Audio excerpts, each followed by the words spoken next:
But today we're going to talk about a piece of equipment that you need in your home gym. It's making a big comeback. Most of you are pretty familiar with it. It is the kettlebell. It's been around, used by Russian athletes for 100 years or more. It's making a big comeback. Very versatile. You can do dozens of exercises. And if you're going to have one piece of weight equipment in your house, consider the kettlebell. Here with me today is Stein from Skaar-Fitness. And he is well trained in how to use a kettlebell, and he's going to take us through a few exercises, give you an introduction, and teach you the basics. Stein?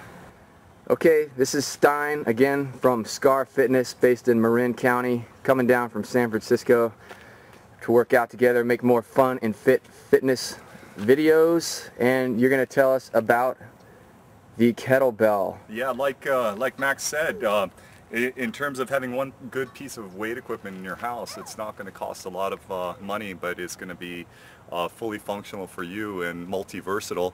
I would definitely get the kettlebell. The kettlebells come in weight measurements called poods. And it sounds sort of funny, but a pood is approximately 35 pounds.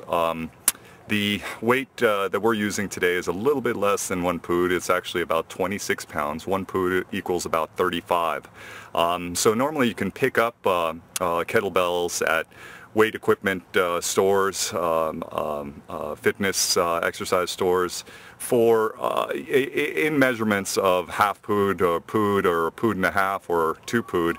But it seems like a lot of fitness companies are starting to make them in odd weights these days, so 10, 20, 30 pounds as well. Yeah, today we have a 26 pounder. And so that's approximately gonna work getting today. close to 1 pood. And the one thing that's great about the kettlebell, it can be used for a lot of traditional exercises that you might already know. Obviously, doing one-arm curls is something that you can do with the kettlebell. So no need to have multi-dumbbells or anything like that. Also, another one that you can do is just a shoulder press, military press. Unilateral military, we'll call it a kettlebell press. So doing that on both arms. Obviously, we can get down on our back, we can do chest presses, and all sorts of interesting exercises. I'll go into talking about some of the kettlebell exercises that you most likely see people doing around the gym. The first one that we're going to start with today is the two-handed kettlebell swing. So what I'm going to do is, once again, explaining that this is a swing, it's not a lift, all right? The two things that I want to do, I want to think about sitting into a nice horse stance here. So thinking that I'm riding a horse, that's about how wide my legs are going to be. The second thing I'm thinking about is keeping my shoulders back. The third thing I'm going to be trying to do is really being concerned with that lower lumbar curve and keeping a nice curve in the lower back. And the last thing is going to be sitting back on my heels. When I start the kettlebell swing, what I'm going to do is I'm going to go ahead and just start it as a swing and slowly bring it further and further up. You'll notice that my arms stay nice and straight. And what I'm aiming to do is really just open and pop my hips every time that I'm bringing the kettlebell up. You'll notice that all I'm doing is working on my hip mobility, popping those hips, bringing the weight up. The goal here is to really be able to see the underside of the kettlebell. So it's not necessary to bring it overhead, but you can certainly bring it about 3/4 of the way up. Keeping the arms nice and straight, shoulders back, really being focused on that lower back. You'll see that I'm using my quads to pop open my hips. Great exercise with the kettlebell. Now I'm going to go into doing some of the one-arm kettlebell swings. The only difference that you're going to find with the one-arm kettlebell swing, obviously outside of using only one arm, is the fact that as I'm going to bring the weight in between my legs, you'll see that my wrist is going to turn in and my thumb is going to be facing my body, right?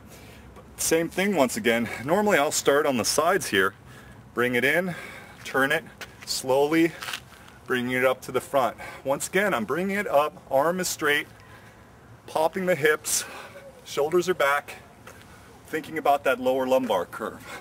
We don't want to get into this type of a thing where we're bending our back over. We want to keep our shoulders proud, bring it up to the front. This one We're not really aiming to see underneath it. I'm trying to bring my arm perpendicular to my body. If you want to switch halfway through, you can throw it up in the air and start with the other hand as well. Another great kettlebell exercise. All right, the next exercise I'm going to show you is probably one of the more difficult exercises there is. I think that it's one of the most important exercises to include in your routine, whether you're doing it with a kettlebell or whether you're doing it with a barbell, and that's the overhead squat. What I'm going to be doing is putting this kettlebell behind my wrist here, and I'm going to be extending it upwards, being really active with my shoulders, bringing it up overhead. The fundamentals of the squat are the same. Feet are about shoulder width. My toes are going to be flaring outwards. My knees are going to be tracking over my toes. I'll be sitting back on my heels, so much so that I could wiggle my toes around. And then once again, being really concerned with that lower back. We're going to be shooting our butt out and back as we sit down into our overhead squat. Normally I'll use my other hand to gain some balance as I do this move, but sitting down nice and proud to the base of the squat, pushing up through the heels, coming back up to the top again. Once again, a very difficult move and a great move to be including in your routine. Maybe you can get 3 or 5 per side, switching arms, active with the shoulders, feet at shoulder width, sitting back down and coming back up again. Fantastic exercise. That looks incredible. Every muscle group activated. Definitely, definitely. Full body functional. Let me, I want to show a couple more, Max, just because you might want to include these into your routines as well. There's some great core moves, abdominal stuff that you can do with the kettlebell that I'll demonstrate real quick. The first one is something called a halo. All right, so I'm bringing the kettlebell right in front of my neck here, taking a nice tight grip on the sides. From there, I'm just going to go ahead, raising one elbow, coming around the head, and if you notice in the back, this is what the kettlebell is going to look like in the back. So as I continue through, I'm just going to bring it on front. It's a great way to work on your shoulder flexibility, but at the same time you're going to find your obliques and your abdominals doing a lot of work just to make sure this kettlebell makes it around safely. Once you do 5, maybe one direction, you're going to go ahead and switch directions and come the other way. Another great core move for the kettlebell, bringing the feet together. I'm just going to go ahead and grab one edge of the kettlebell here, all right? And all I'm going to do is something called around the world, where I'm swinging it around my body. Once again, I'm grabbing the corners of the kettlebell, forces my abdominals and my obliques to work. So once again, trying to get an equal amount per side. So if I come 10 times around this way, we're going to go ahead and go 10 times back around the other way. So coming through, another great one, working on your coordination and also great core strength, works a little bit of the quads as well, is coming through the legs in a figure 8, keeping the shoulders back.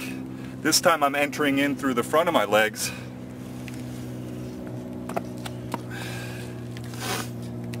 Once again, if I want to switch, I'm going to go ahead and enter through the rear this time, coming back around.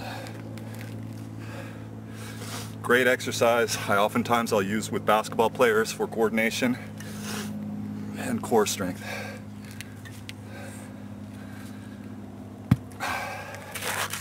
All right, 2 more great leg exercises.